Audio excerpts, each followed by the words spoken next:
Hello and welcome to another recording for my channel. This is just going to be a quick one to show you the benefits of having multiple characters. Now, as you can see, this is my main character. This is my first character I created. He's a Science Federation. Let's see. Starfleet Science Officer, level 65. So he's maxed out on that. With the reputation, I've got quite a few that are maxed out and the other ones I'm starting to work on. So with this, you can see that what I've done here is I've gone to my R&D officer training and I made a heap of pads. So let's see in my R&D. Keep forgetting a little icon. Right, yeah. There you go. So I've got 300 at the moment. I'm doing another 6 lots of 5. So once they're done, I'll have 330. But what I've also done is I've gone through this and I've done every single training manual. I've just detailed it, done 5 and started it. So you can see here with my bank, I've got at least 5 of everything. Some of them are at least 4, or I've actually just gone through a lot of my main bridge crew, which I'm still trying to work out how exactly I want them. I've got it in mind how I want, but I've really still got to sort them out. So the first one here, engineering, you can see that even the engineering abilities, I still don't have them all. So I think I can only get the 23rd century from my temporal officer. That's only a guess. Again, I normally play with just this character for the most part. I level my other characters up, but normally I just come back to this guy. I am playing the Jem'Hadar, so that's the one I'll be focusing most of my videos on.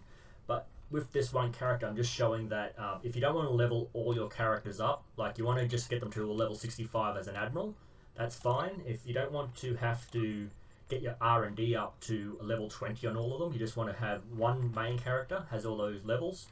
These training manuals, you'll see here, slot lieutenant, uncommon inventory. There's nothing that says bound to character. So you can see up here it says very rare inventory bound to character. You can't transfer that. This is the only character that can use these.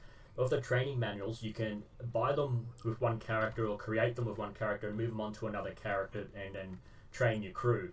So, but even with the R&D officer training, you can see that you've got a temporal operative and all the different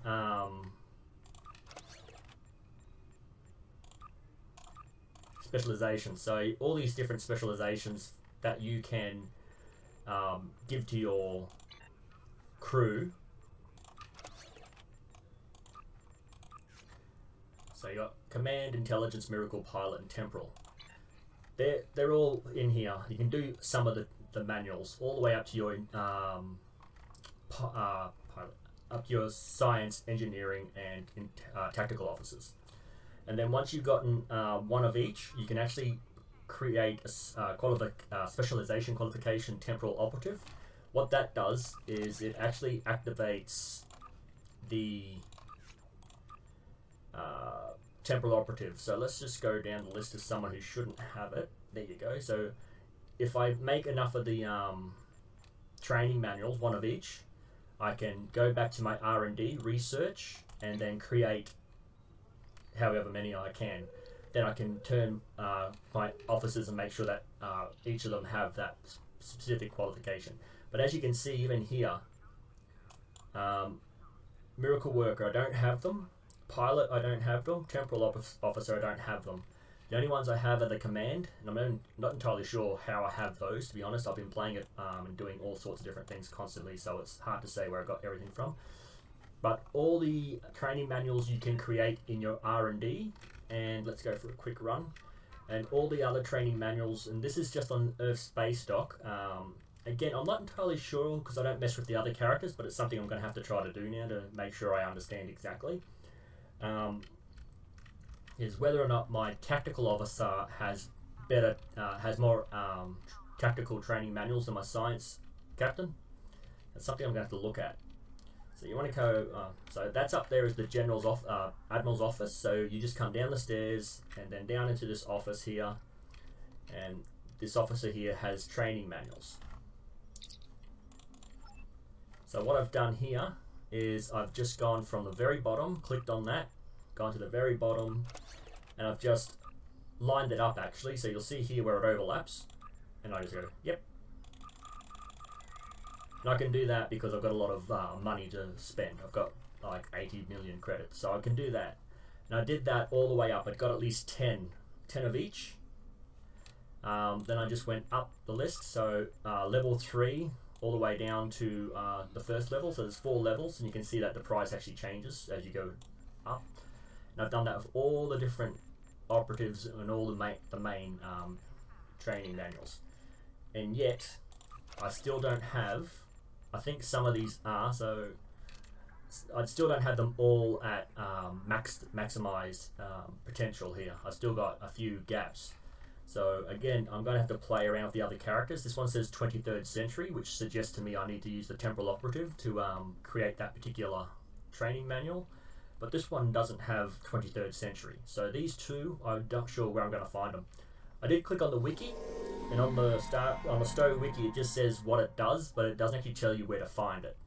So the ones that I have active are the ones I've created or bought, and then went through and clicked on it. So let's go again to a lower level, and let's see. Engineering abilities. Okay, I see. Again, I have actually commander, so it's updated. So even though I have created as many training manuals as I can in my own R&D and bought at least 10 of each of these from this guy, I still cannot train him in some of them. And his engineering is the basic officer, intelligence is his secondary. So every one of yours officers will have engineering, science, or tactical, and then these are the extra ones they can get.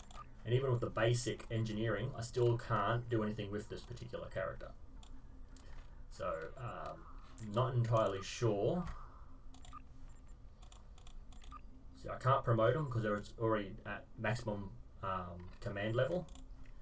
I can change the name, but I cannot do anything with the training, even though I have one of each training manual. Now, it doesn't matter if that it's in the bank, it's actually in my possession, and therefore I can train them even if they are in the bank. I have done that with other characters. So again, I'm not entirely sure why, but not all the training manuals are easy to come by. There must be NPCs on fleet bases that sell particular training manuals, and I do know there was a mission that you can get training manuals for it. So I think some of the episode missions, I'm pretty sure that one of the last few here had it in there. As you can see, I haven't actually done the Gamma Quadrant storyline on this character yet because I'm focusing mostly on my Jem'Hadar.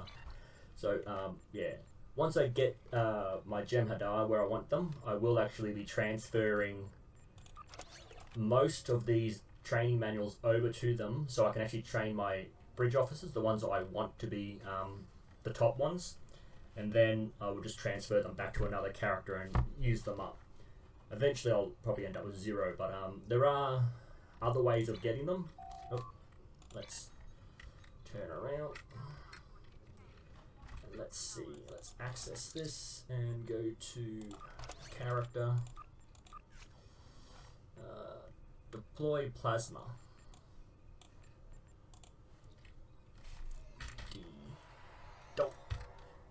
Where are we? Deploy plasma. Let's just do that, see if that brings up anything. Bridge office, commodities, recipes, personal commission.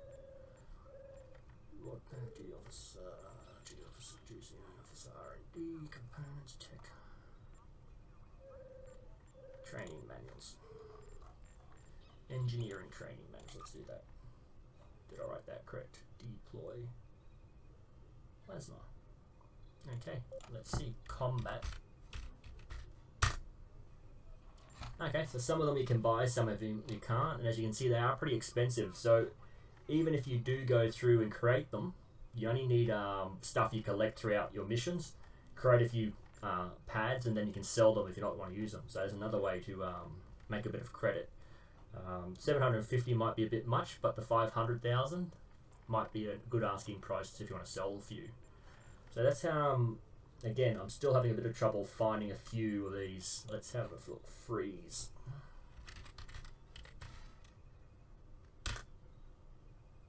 Nope. So this is probably something you'll have to find on a mission, and then you might have to do that mission a few times to get that reward. But why my first officer is the main one I always unlock everything on, hasn't got it just yet, I can't say. But yeah, this is just a quick video to show you that there are ways of getting all your characters. Let's just have a look. Again, some of them I've just created just to play. So you can see I've got quite a few that are level 60, 57, and then these last few are just low level ones that I've done a few missions with. Again, most of them are pretty high up for the most part. I still have to create a science and engineering officer for my Jem'Hadar playthroughs as well. But you can see here that even though I don't have this guy, let's have a look.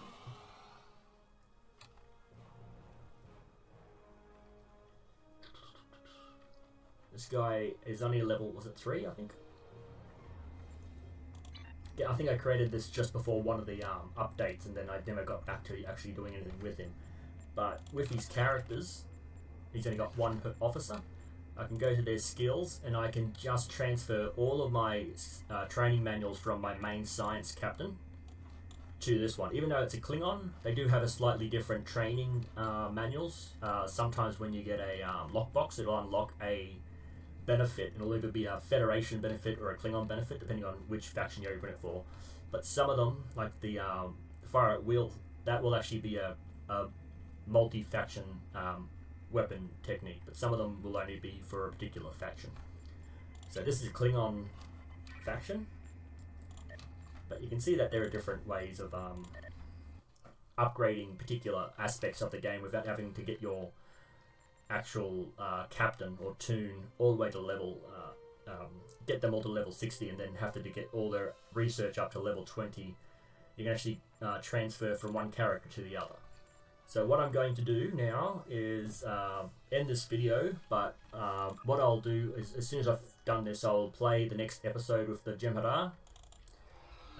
Then once I've finished that, I will replay the mission over and over again till I get all the benefits from that mission, all the rewards, and then I will play another mission. Oh, that's right, I was showing you how to sell. There you go, sold a whole heap of stuff. Let's delete that.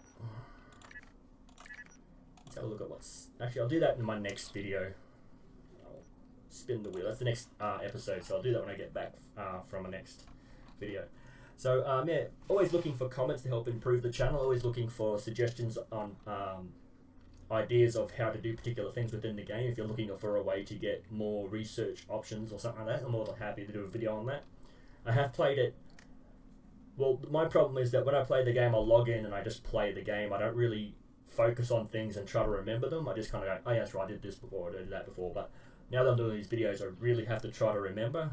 Having people give me suggestions on how to do particular things will help me focus on a particular feature. Like the R&D is very important to me because I do want to upgrade as much as I possibly can. I do want to have bonuses, especially the